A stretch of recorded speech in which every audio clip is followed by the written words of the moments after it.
Hello student, welcome back to my YouTube channel Arihant lecturer. Guys, आज के इस video में हम बात करेंगे इंग्लिश में पास होने का ट्रिक, यानी कि एक ऐसा तरीका आपको मैं बताऊंगा कि ये तरीका 100% जीनियस होगा। एंड ट्रिक ये जो है आप किसी भी बोर्ड एग्जाम या कहीं भी लगा दोगे स्कूल के एग्जाम में 110% आपको नंबर मिलेगा। आपने यूट्यूब पे बहुत सारे वीडियो देखे होंगे, पर ऐसा वीडियो आपको पूरे यूट्यूब पर नहीं मिलेगा। तो ये जो है इंग्लिश में पास होने का सबसे जबरदस्त तरीका है, यानी कि ये ट्रिक अगर आप लगा दोगे तो टीचर खुशी से आपको नंबर देगा।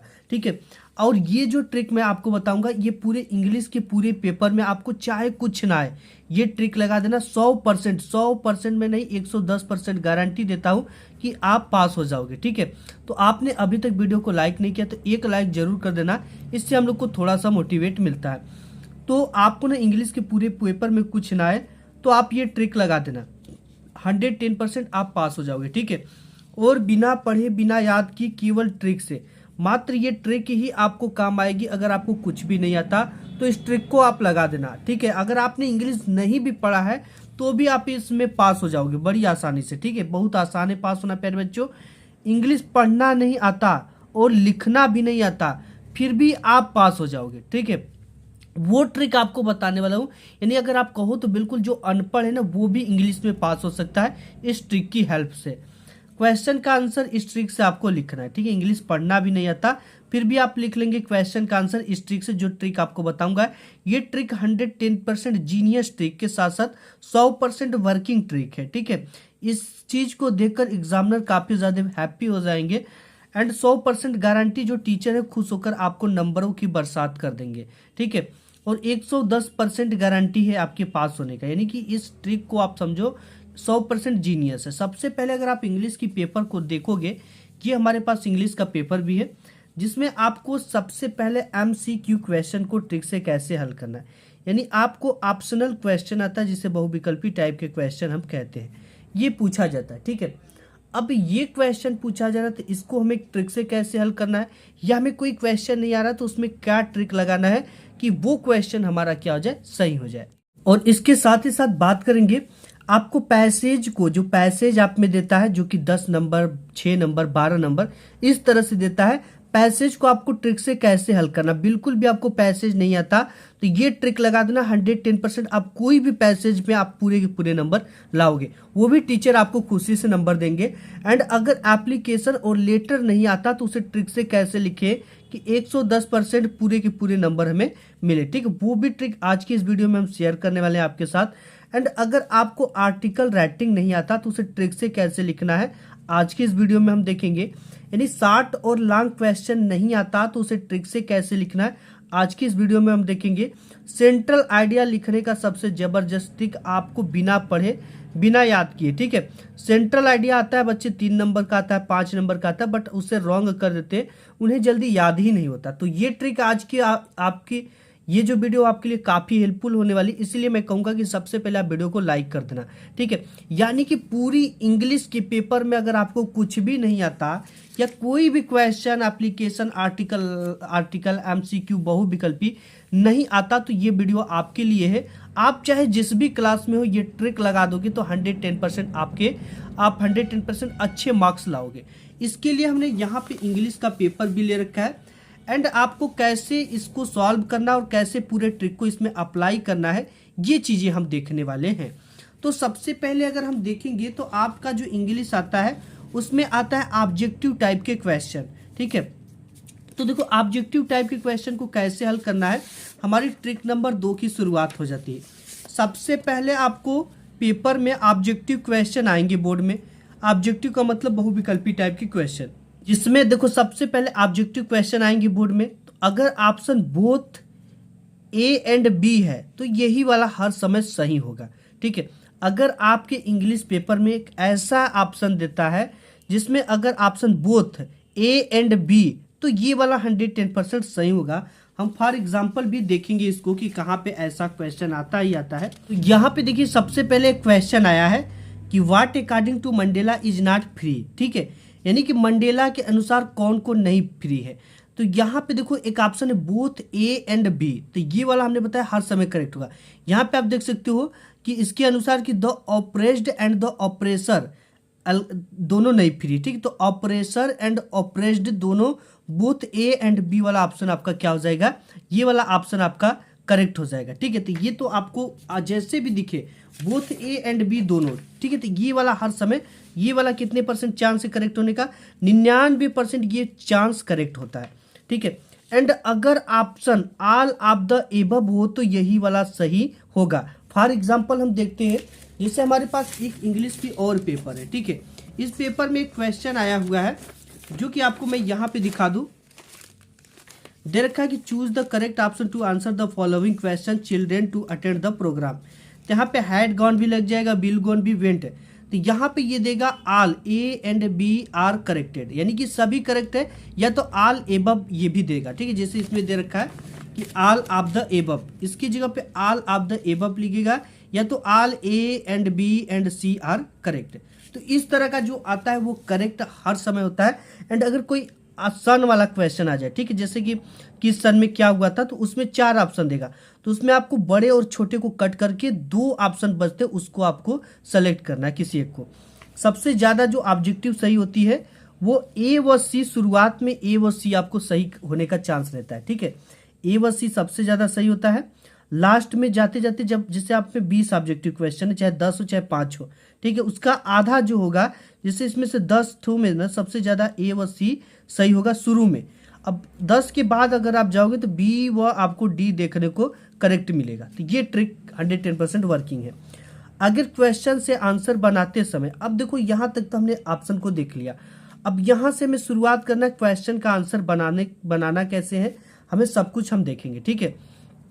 तो देखो जैसे आपका यहाँ पे ऑब्जेक्टिव क्वेश्चन इंड होगा, तो आपको आता क्या है इसमें, यहाँ पे आपका दे रखा है कि यहाँ पे, ठीक है, read the following passage carefully and answer the question given below it. सबसे पहले आपको ये पैसेज दे रखा है, पैसेज को कैसे सॉल्व करना। सबसे पहला question, how has television change people's life, यानी कि टेलीविजन लोगों की जिंदगी को कैसे बदला, यही चीजें है इसमें। देखो सबसे पहले क्या करना है आपको, आप एक बार इस चीज को ध्यान से समझ लेना, और इस चीज को सभी समझ सकते हैं। क्वेश्चन से आंसर बनाते समय क्वेश्चन और वर्ड को सबसे पहले हटा देना है, और इसके बाद शुरुआत सब्जेक्ट से करनी है, ठीक है। जैसे हमारा एग्जाम्पल क्या है, अगर ये क्वेश्चन है, इससे हमें आंसर बनाना है, ठीक है, तो इसी चीज को देखकर एग्जामिनर आपको पूरे के पूरे नंबर खुशी से लुटा देंगे। तो सबसे पहले मेन चीज हमारी क्या है, ये क्वेश्चन वर्ड है, ठीक है। वाट क्वेश्चन वर्ड है, वाट हो गया आपका, हु हो गया, वाई हो गया, ठीक है, ये सब क्या है, क्वेश्चन वर्ड है। सबसे पहले इन सब चीज़ों को हमें प्राथमिकता क्या है, हटा देना, तभी तो हमारे आंसर क्रिएट होंगे। तो हम यहाँ पे हाउ को क्या कर देंगे, हटा देंगे, ठीक है। और एक चीज़ आप और भी कर सकते हो, जहाँ भी आपको हाउ दिख जाए, ठीक है, हाउ मतलब कितना होता है, ठीक है, तो यहाँ पे सबसे पहले एक चीज़ केवल रख दोगे, जैसे यहाँ पे टेलीविजन है चेंज पीपुल्स लाइफ कंसिडर, यहाँ पे, ठीक है, कंसिडरबली, तो इसी को उठाकर आप यहाँ पे रख दोगे, considerably has television change people's life, तो ये आपका करेक्ट आंसर हो जाएगा, ठीक है। या तो आपको शुरू किससे करनी है, सब्जेक्ट से। टेलीविजन यहाँ पे सब्जेक्ट है, कौन या किसको से प्रश्न पूछने पर हमें सब्जेक्ट मिलता है, ठीक है। अगर आपको सब्जेक्ट नहीं पता हो तो कैसे आपको फाइंड करना है, देखो सबसे आसान तरीका, ठीक है, वीडियो को 1 सेकंड के लिए भी अगर आप मिस कर दोगे तो चीजें समझ में नहीं आएंगी। यहाँ पे क्या है, यहाँ पे है आपका क्वेश्चन वर्ड, इसके बाद है हेल्पिंग वर्ब। हेल्पिंग वर्ब के जस्ट बाद आपका क्या लगा रहेगा, हमेशा सब्जेक्ट लगा रहेगा, क्या लगा रहेगा, सब्जेक्ट। तो यानी कि हेल्पिंग वर्ब के बाद जो भी चीजें रहेंगी शुरुआत इसी से हमें करनी है, लेकिन हमें सबसे पहले कॉपी की अपने शुरुआत कर लेना है। तो देखो हम कॉपी पर इसको लिख कर बताएंगे कि आपको कैसे बोर्ड एग्जाम में लिखना है, या किसी भी एग्जाम में आपको कैसे लिखना है। तो ये चलते हैं आंसर शीट पे। चीज होती है कॉपी की शुरुआत करना, ठीक है। तो सबसे पहले यहाँ पे हम देखेंगे कि ये हमारा जो सेक्शन शुरू होता है ये पार्ट बी रीडिंग है, ठीक है। और किसी भी इंटरमीडिएट में आपका सेक्शन देखने को मिलेगा, हाई स्कूल में पार्ट बी मिलेगा, जो भी यहाँ पे देखने को मिले वो आपको क्या करना है, इसकी हेड पर डालनी है कॉपी की। कैसे डालनी है, जैसे इसका हेड ये हो गया, तो यहाँ पे आपको क्या डालना है, सबसे पहले पार्ट बी, ठीक, बी। अब इसके नीचे स्केल से क्या करना है, डबल पाई खींच देना इस तरह से, पार्ट बी। पार्ट बी के बाद इसमें किस टाइप के क्वेश्चन है, तो पार्ट बी में हमें रीडिंग टाइप के क्वेश्चन देखने को मिलता है। तो यहाँ पे हम डाल देंगे रीडिंग। आप इसको बीच में भी डाल सकते हो और पार्ट बी को यहाँ पर भी डाल सकते हो, कोई दिक्कत नहीं। इसके बाद हमें क्या लिखना है, हम सबसे पहले पहले नंबर क्वेश्चन का आंसर हल करेंगे, एक लाइन छोड़ेंगे और यहां से डालेंगे आंसर टू क्वेश्चन नंबर।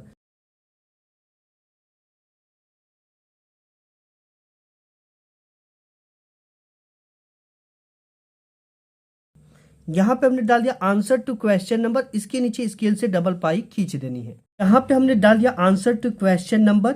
जिस भी क्वेश्चन का लिख रहे पहले का करे तो पहला, दूसरे का करे तो दूसरा, ये चीजें हमें डाल देना है। ठीक है, इसके बाद आपको किस नंबर की करें, यहाँ पे एक चीज और भी आप कर सकते हो। ठीक है, यहाँ पे आप आंसर भी इस तरह से डाल सकते हो यहाँ पे। ठीक है, अब इसके बाद हम पहले का कौन सा करें, ए नंबर। तो सबसे पहली हमारी प्राथमिकता होती है यहाँ पे ए नंबर को डालना। ठीक है, यहाँ पे ए नंबर को डालना। इसके बाद हमें ब्लू पेन का काम आएगा आंसर लिखने के लिए। मैं आपको बता दूं कि जब भी आप किसी भी क्वेश्चन से आंसर को बनाते हो, ठीक है, तो आंसर बनाते समय एक चीज सबसे बड़ा इंपॉर्टेंट रोल होता है कि क्वेश्चन जिस भी सेंटेंस में है आंसर उसी टेंस में बनना चाहिए। सबसे मेन इंपॉर्टेंट चीज है। देखो इसमें आपको दिमाग क्या लगाना है, बिल्कुल आसान है प्यारे बच्चों। यहाँ पे सबसे पहले हमने बताया कि जैसे यहाँ पे आपको क्या लगा हो, कोई भी क्वेश्चन वर्ड लगा हो, उसके जस्ट बाद हेल्पिंग वर्ब लगा होगा, उसके जस्ट बाद आपको क्या मिलेगा, सब्जेक्ट। यानी पहले या इसी को आपको क्या करना है, लिखना है। तो यहाँ पे हम लिखेंगे सबसे पहले टेलीविजन। टेलीविजन हमने लिख दिया। हेल्पिंग वर्ब इसमें क्या लगा है, हैज लगा है, तो हम यहाँ पे क्या लिख देंगे, हैज। ठीक है, एकदम बिल्कुल आप आराम से समझना ध्यान से। टेलीविजन और जो भी यहाँ पे हेल्पिंग वर्ब है इसके आगे जुड़ जाएगा। ठीक है, ये चीजें ध्यान देना। टेलीविजन, इसके आगे क्या हेल्पिंग वर्ब है, हैज, तो यहाँ पे जोड़ देंगे क्या, हैज। इसके बाद चेंज पीपुल लाइव्स, यहाँ पूरा पूरा लिख देंगे।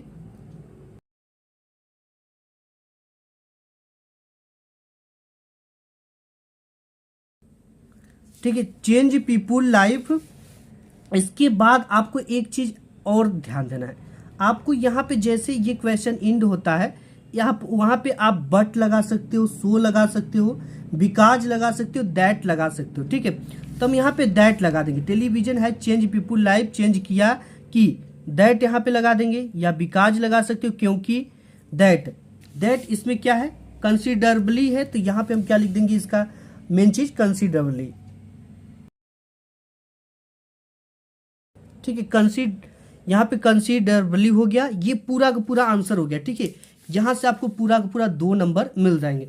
एंड इसके बाद एक क्वेश्चन और है, how has affected the studies of the children and youth.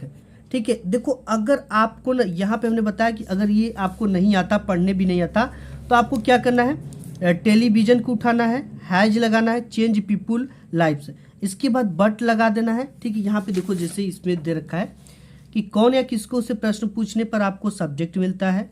शुरुआत आपको सब्जेक्ट से करना है। सब्जेक्ट कैसे मिलेगा, कौन या किसको से प्रश्न पूछने पर। इससे भी आसान तरीका हमने बताया। ठीक है, क्वेश्चन से आंसर बनाते समय क्वेश्चन में आए हुए डिड को हटा देना है। अब इधर डिड वाला आगे देखेंगे, वर्ब का सेकेंड फॉर्म लगाते हैं डिड को हटाकर। ठीक है, इसके बाद बिकॉज, सो दैट का प्रयोग करते हैं। ये सब चीजें आपको नहीं समझ में आएंगी। ठीक, इधर वाली चीजें जो हम बताएंगे वो चीजें समझ में आएंगी। अब देखो यहाँ पे टेलीविजन चेंज पीपुल लाइव्स, यहाँ तक हम लिखेंगे। इसके बाद अगर हमको नहीं आता तो यहाँ पे हम सो दैट लगा देंगे। ठीक है, सो दैट लगा देंगे, या बिकॉज लगा देंगे, या केवल दैट लगा देंगे। इसके बाद हमें क्या करना है, यहीं से एक ऊपर से 1-2 लाइन छोड़कर कुछ भी यहाँ पे हमें लिख देना है। ठीक है, इसमें से 1-2 लाइन, ये चीजें। ठीक है, अब देखो यहाँ पे एक चीज और बताऊंगा, जैसे यहाँ पे लाइफ दैट के बाद आपको dash dash dash dash dash dash, जो भी चीजें इसमें से 1-2 शब्द समझ में आती है वो लिख देना है। एंड इसके बाद है यहाँ पे है, how has if affected the studies of the children and youth. ये यूथ और चिल्ड्रेन की जो स्टडी इसको कैसे देखती है। ठीक है, तो इसके लिए हम क्या करेंगे, हमको ये नहीं पता है, तो हम यहाँ पे देखो हैज के जस्ट बाद क्या हमें मिल गया, सब्जेक्ट, इट अफेक्टेड। ठीक है, इट हैज, ठीक है, it affected the studies of children and youth has, इसके बाद हैज लगेगा, पूरा पूरा आपका सब्जेक्ट बन गया। अब इस वाला ऐसा तुमने कर लिया। यहाँ पे सी वाला देखो, what have some parents done to reduce the distraction of their children. तो यहाँ पे हमें सम पेरेंट्स हैव, ठीक है, हैव है तो यहाँ पे क्या बना देंगे, हैव।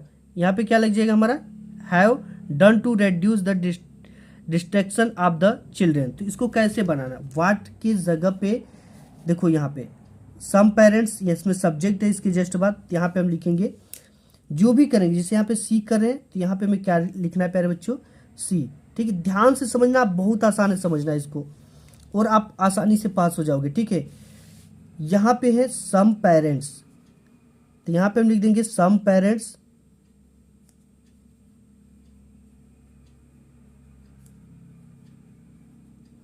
सम पेरेंट्स, इसके बाद हैव है, हैव उसके जस्ट बाद लगा देंगे। ठीक है, जो भी सब्जेक्ट लिखेंगे, क्योंकि टेंस का ये रूल होता है, हैव के बाद डन टू रेड्यूस द, यहाँ पे हो गया डन टू रेड्यूस द,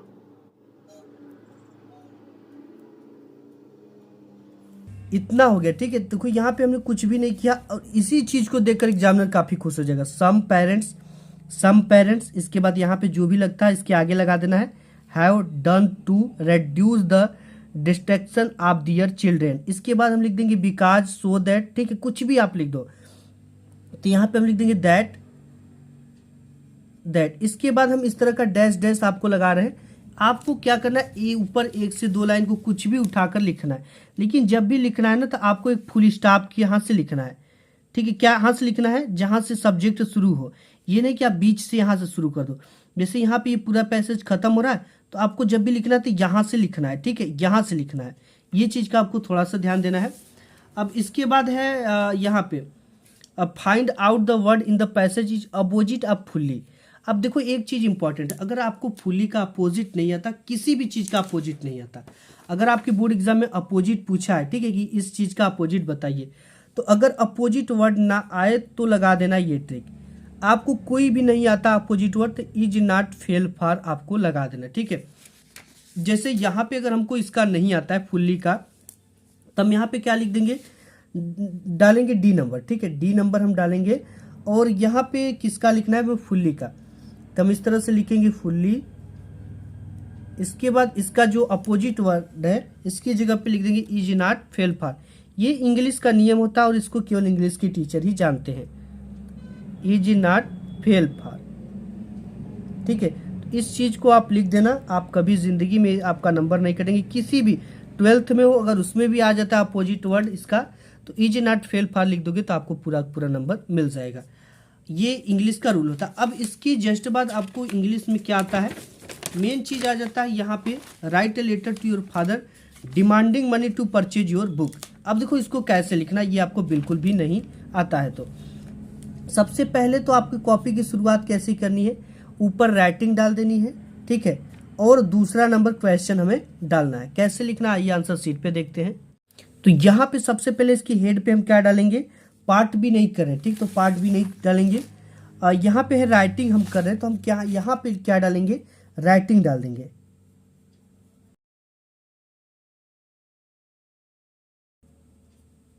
इस तरह से हमें राइटिंग डालना है। अब दूसरे नंबर पे क्वेश्चन पे आ गए, तो यहां से हमें क्या डालना है, आंसर टू क्वेश्चन नंबर 2।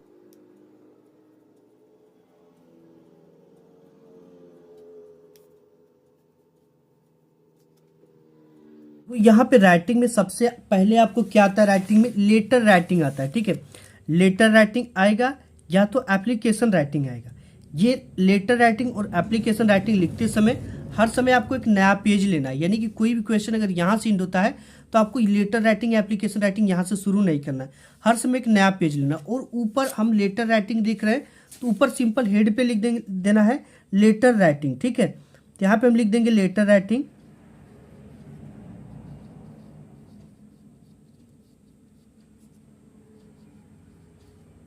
इसके नीचे स्केल से आपको डबल पाई खींच देना। ठीक है, अब यहाँ पे राइटिंग हो गया, आंसर टू क्वेश्चन नंबर 2 है तो 2 लिख दिया हमने। अब यहाँ पे एक चीज आपको ध्यान देना है कि किस चीज पे हमें लेटर राइटिंग, आपको हमने बताया शुरू में कि पढ़ने भी नहीं आता तो भी आप लिख दोगे। ठीक है, यहाँ पे कि letter to your father demanding money to purchase your books, यहाँ पे जो विषय है, किस विषय की बात की जा रही है, डिमांडिंग मनी यानी पैसे की मांग के लिए। तो ये हमारा पूरा पूरा इसका सब्जेक्ट निकल गया, यानी कि सब्जेक्ट हमें लिखना पड़ता है, तो डिमांडिंग मनी हम यहाँ पे लिख देंगे। कैसे लिखना, आइए इसको आंसर शीट पे हम आपको बताते हैं। सबसे पहले तो आपको जब भी लेटर लिखोगे तो आप चाहे जहाँ रहते हो आपको वहाँ का एड्रेस देना होता है, सेंडर का, ठीक है। तो अगर आपको कुछ भी नहीं पता है कि हम एड्रेस कहाँ का दे, कैसे दे, क्या एड्रेस दे, तो आपको कुछ भी नहीं करना। आप जहाँ भी रहते हो वो एड्रेस आपको पता है वही डाल दो। जैसे हम एक एड्रेस यहाँ पे डाल देते हैं, गांधीनगर,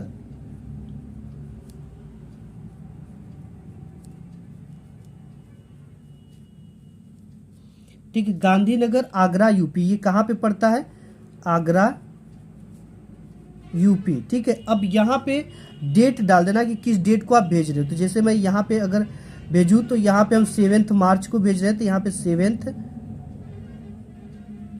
मार्च, और यहाँ पे जिस भी सन में भेज रहे हो वो सन आपको यहाँ पे डाल देना है, ठीक है। ये ब्लैक पेन से रहेगा। अब यहाँ पे है सब्जेक्ट। सब्जेक्ट सबसे इंपॉर्टेंट चीज़ है, अगर सब्जेक्ट आप मिस करोगे तो ये चीज़ें देखने में अच्छी नहीं लगेगी। इतना चीज़ को हमको कहीं से ढूंढने की जरूरत नहीं पड़ी, ठीक है। अब सब्जेक्ट क्या है, किस विषय के लिए हम प्रार्थना पत्र लिख रहे हैं, ये सबसे इंपॉर्टेंट है। ये जो भी लाइन, जिस भी लेटर जो भी देगा वो यहाँ पे दे देगा कि किस लिए आपको लेटर लिखना है। यहाँ पे डिमांडिंग मनी की बात की जा रही है, तो यहाँ पे हम क्या लिख देंगे, डिमांडिंग मनी यानी पैसे की मांग के लिए।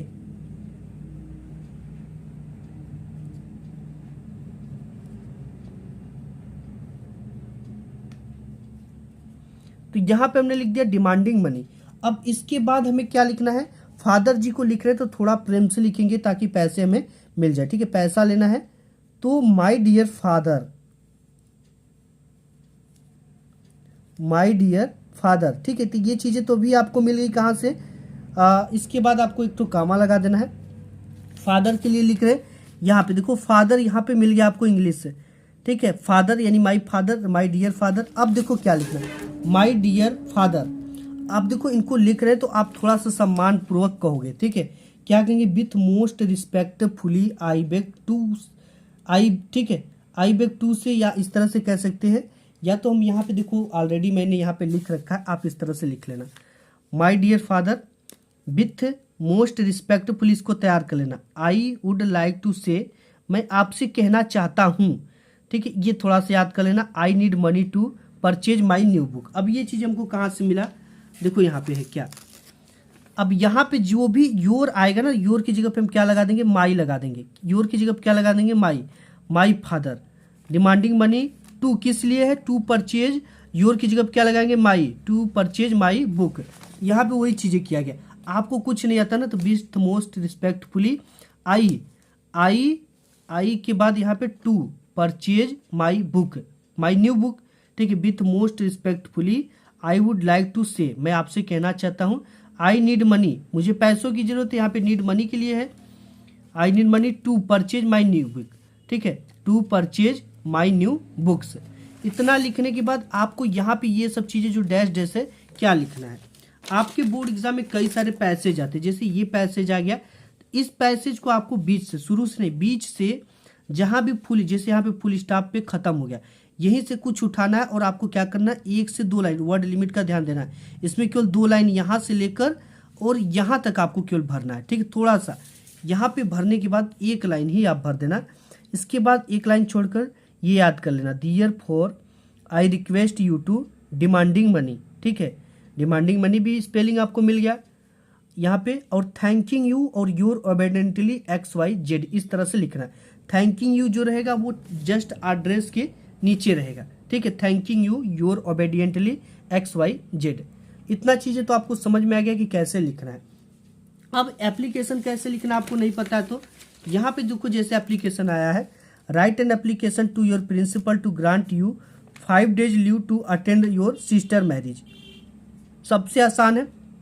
सबसे पहले तो एप्लीकेशन राइटिंग आपको लिखना है हेड पर, ठीक है। और यहाँ पे सब्जेक्ट क्या मिल गया, यहाँ पे कि यहाँ पे देखो, application to grant you 5 days leave to attend marriage sister, ठीक है। Attend my marriage sister, sister marriage, ये हमें सब्जेक्ट मिल गया। अब देखो इसको लिखना कैसे, इंपॉर्टेंट तो इसको लिखना है, ठीक है। सबसे पहले आइए आंसर शीट पे हम चलते हैं। सबसे पहले आपको राइटिंग एप्लीकेशन, ठीक है, इस तरह से डालना है। और यहाँ पे आंसर टू क्वेश्चन नंबर डाल देना है 2। यहाँ पे क्या करना है, देखो 2, ठीक है, 2 के जस्ट बाद आपको कॉमा लगाना है, और ये जहाँ से कॉमा इंड होता है आपको द प्रिंसिपल वहाँ से लिखना है। और ये प्रिंसिपल कहाँ के, उस स्कूल का नाम HBI कॉलेज के है। ये कॉलेज कहाँ पे पड़ता है, प्रयागराज उत्तर प्रदेश में पड़ता है, ठीक है।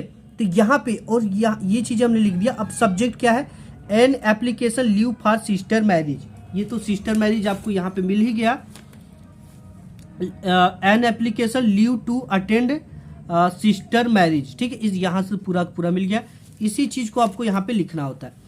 इसके बाद ये जो 2 है ना, 2 जो जहाँ से शुरू हुआ था उसके जस्ट नीचे हमें सर लिखना है।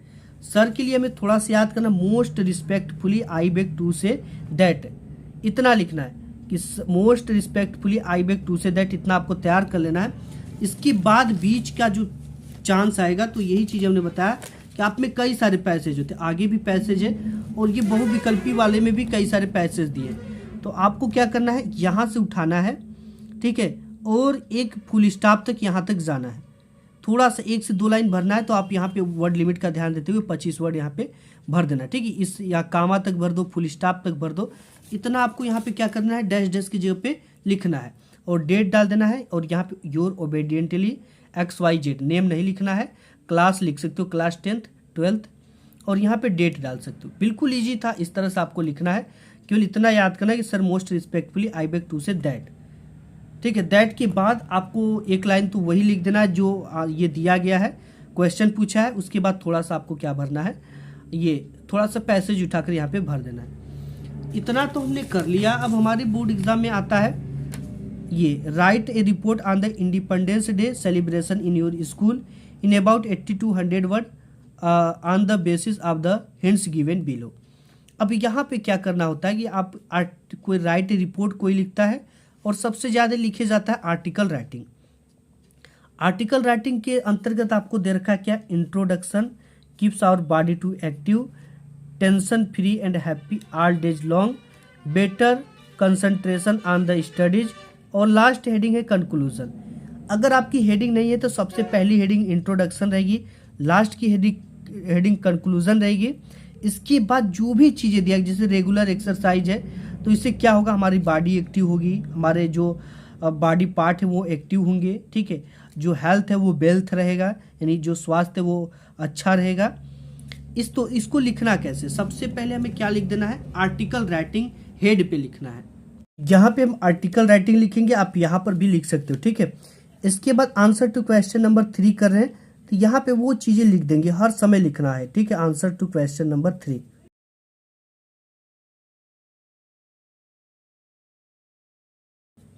स्केल से नीचे डबल पाई रहेगा। इसके बाद आपको देखो क्या करना है, ये दे रखा है इंट्रोडक्शन, ठीक है। तो यहाँ पे A नंबर पे है इंट्रोडक्शन, तो आपको इसको ब्लैक पेन से या ब्लैक स्केल से डालना है। सबसे पहले यहाँ पे A नंबर डालना है और इंट्रोडक्शन की स्पेलिंग देखकर आपको उसी से लिखना है, ठीक है। तो यहाँ पे क्या हम है, इंट्रोडक्शन, इस तरह से हम क्या डाल देंगे, इंट्रोडक्शन।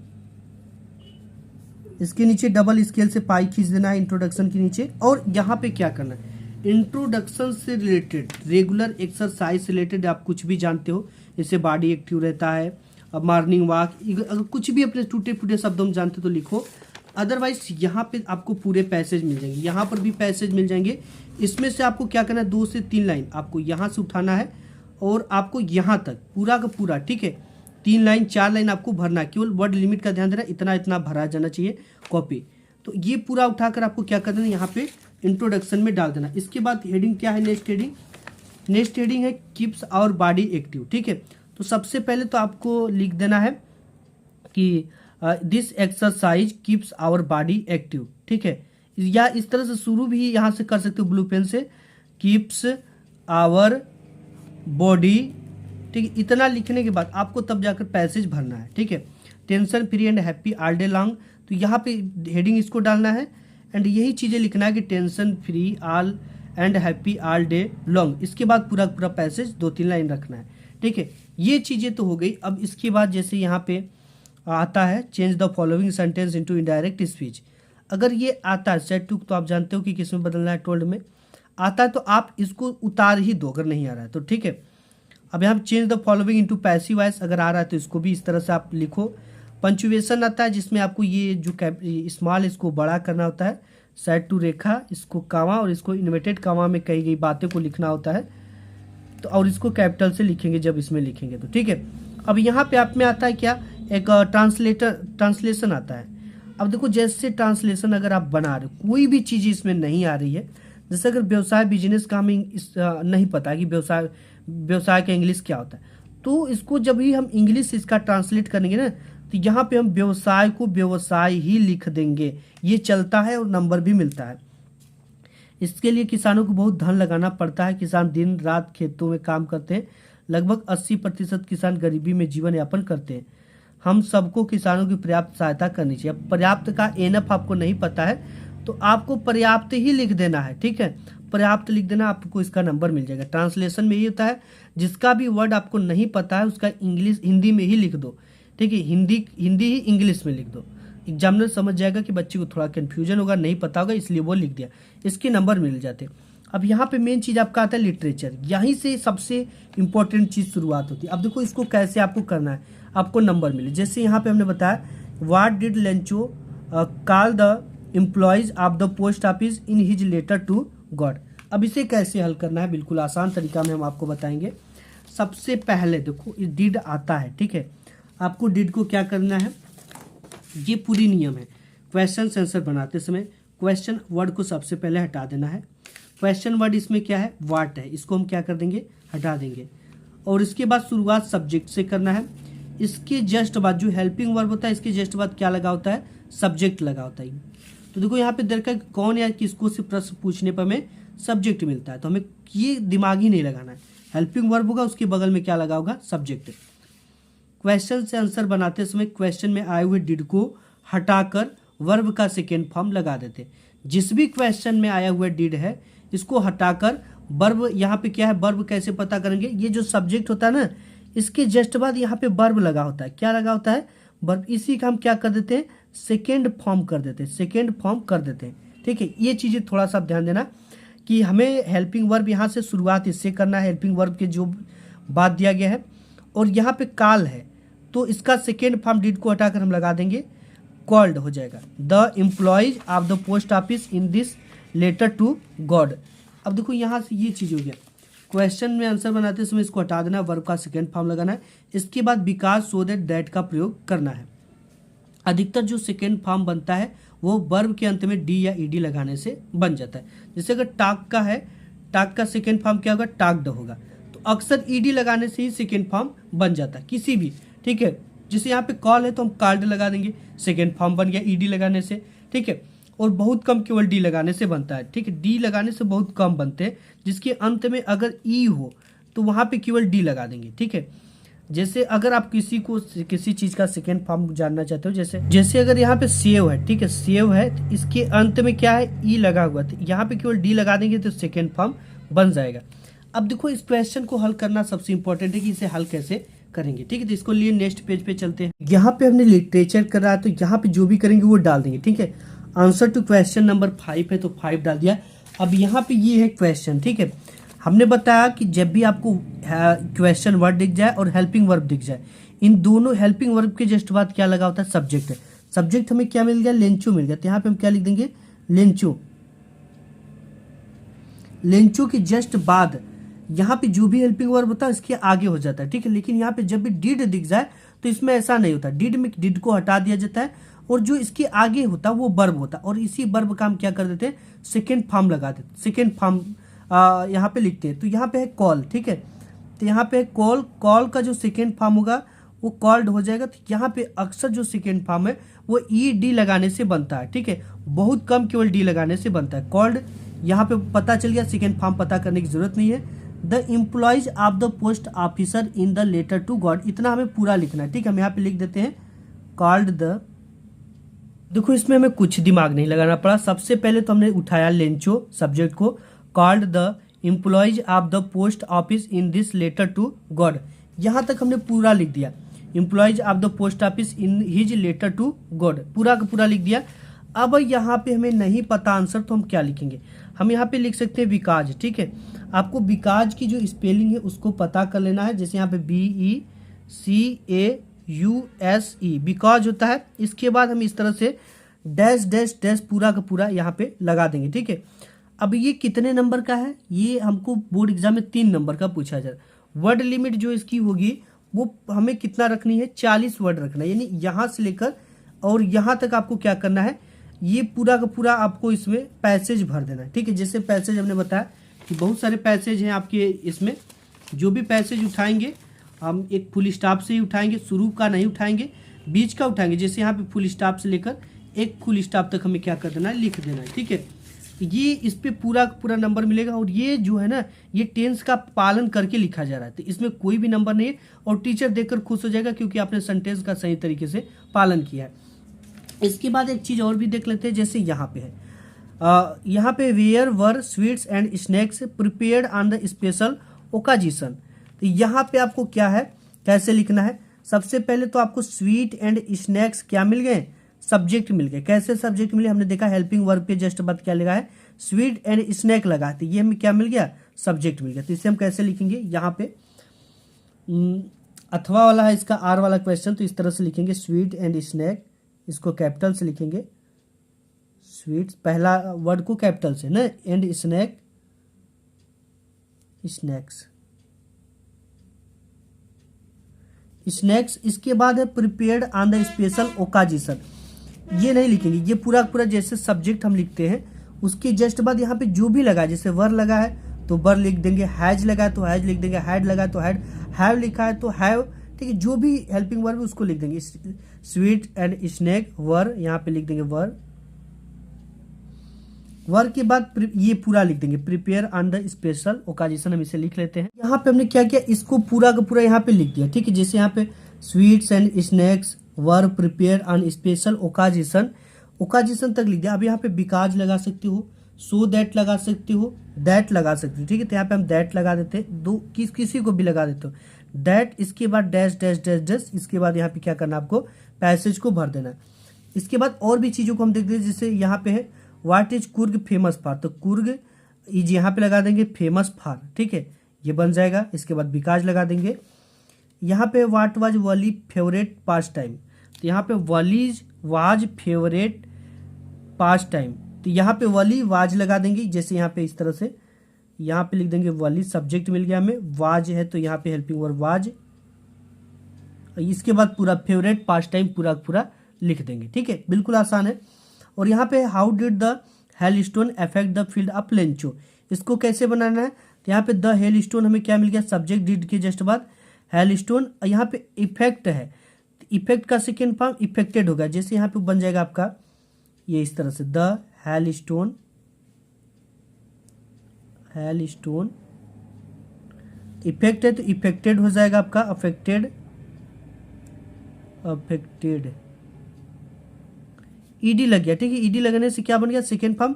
और डिड को यहाँ पे हटा देते हैं, affected the field of Lencho, the field of Lencho. ठीक है, थोड़ा सा यहाँ पे फील्ड ऑफ लेंचो, लेंचो को कैपिटल में लिखेंगे लेंचो। ठीक है, इस तरह से हमने लिख दिया।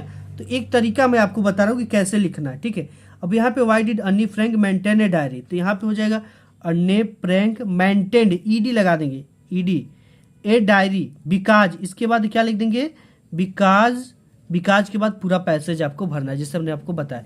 यहाँ पर भी the hailstone effected the field of Lencho, so या बिकॉज। ठीक है, बिकॉज की स्पेलिंग CAUSE, इसको लिखकर यहाँ से पूरा डैश डैश आप कर दोगे, आपको पूरे के पूरे नंबर मिल जाएंगे। ठीक है, कुछ भी आपको आता है। अब यहाँ पे है mention 3 things that the difference human and the animals, ये आपको नहीं करना होता है। 4 लाइन्स आप पोएम लिख देना। 2 बाद है right 4 lines of any poem prescribed in your syllabus, आपके सिलेबस में दिया गया कोई एक पोएम आपको लिखना है। ठीक है, पोएम आपको एक तो इसी सिलेबस में इसमें दिया रहेगा बुक क्वेश्चन पेपर में, जो कि ऑब्जेक्टिव क्वेश्चन में। अगर नहीं आपको पता है तो उसी को लिख दोगे, 3 नंबर का है, 2 नंबर आपको मिल जाएगा। या तो आपको 2 तैयार कर लेना, एक आपके क्वेश्चन पेपर में आएगा, आप एक क्या कर दोगे, लिख दोगे। ठीक है, 8वें नंबर पे है कि right the central idea of any one of the following poem in about 50 to यहाँ पे 40 to 50 word. Dust of snow, A tiger in the zoo, the trees. किसी एक को आपको लिखना है सेंट्रल आइडिया।